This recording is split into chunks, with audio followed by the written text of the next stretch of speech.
choose your best generalization that you wrote yesterday and decide who is going to read it. I've been teaching for 2 years now. What I enjoy most about teaching is the students, really. I love children. I love being able to help them understand a concept and seeing how their faces light up when they finally get the information. This is my first year teaching, and I like the fact that each day is different and you get to socialize and be with these students, different personalities and different individuals. And you're a student yourself when you're a teacher. Every day you're learning.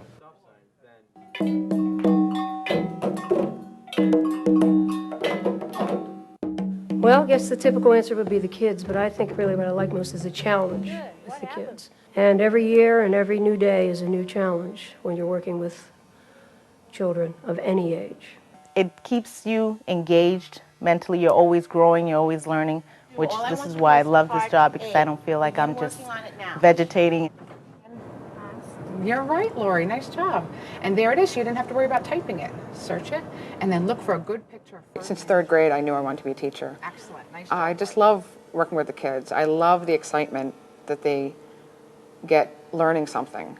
I like seeing them really get that, that aha moment that I understand it.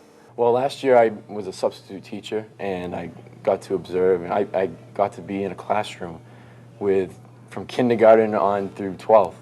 And having that experience, you can see at the 9th through 12th level, you can treat them as an adult, and I can connect with them a lot easier than when I'm in elementary. I have to put on a different mask. At your desk, take out a piece of paper. I want you guys to create your own if that's it. Typical fourth graders don't do their homework. Do you guys consider yourself typical fourth graders? Yes. Yes. How many of you do your homework every day? I really didn't have a choice in what grade I was going to teach. I basically was told to teach the fourth grade, so I really wasn't able to choose the grade, but I did get certified in first to sixth grade. Shake, ray, shake, ray. Everybody knows their job in our ensemble? Good, let's do it together. We need that strong, steady beat. Get that heart pumping so we can feel it. Girls, music is one thing that I've always enjoyed. I had great teachers growing up. And it was really, I had a chance to play professionally and pursue that kind of a career. And I tried that after my undergraduate degree was completed. And in my heart, I always knew that teaching is what I wanted to do. I started working with severe special needs students, and I thought, okay, if I can do this, and I can get through this, anything after that will be easy. Then I went into a public school and worked with regular ed kids in an elementary school.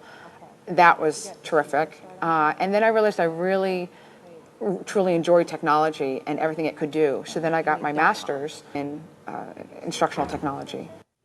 All right, number 4.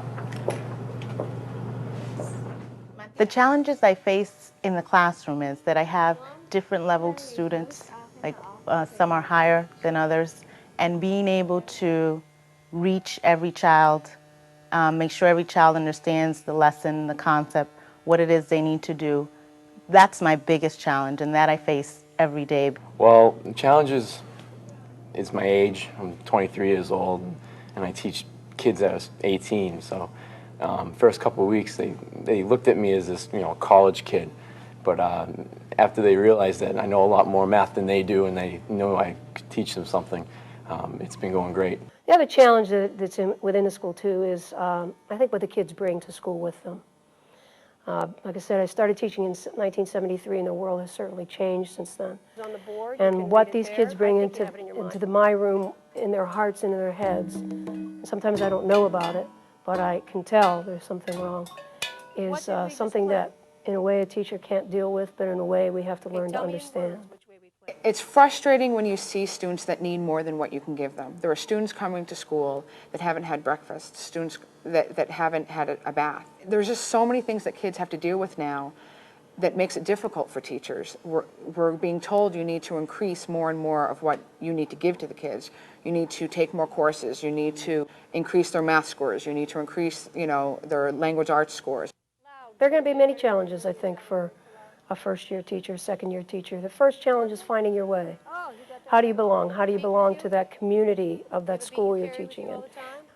what exactly are you going to teach? I mean, even though you've been taught and told this is what's going to happen, and then your first day on the job, this isn't what's happening at all. What has surprised me is all the work that is involved. I really didn't realize how much work it takes to be a teacher, all the planning and all the time that you put in. You have to put a lot of time into it. When I was a student, I thought my teachers didn't do anything, you know. Oh yeah, they gave me a test, yeah. All they have to do is correct it.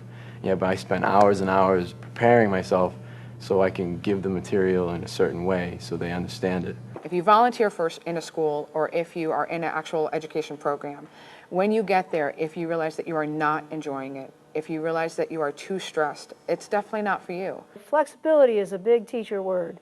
You must be very flexible, and you have to be, you can't get uptight about everything you do. You can't be upset about everything that doesn't go the way you thought it was going to go. My advice would be that to make sure they love kids, because they spend a lot of time with them.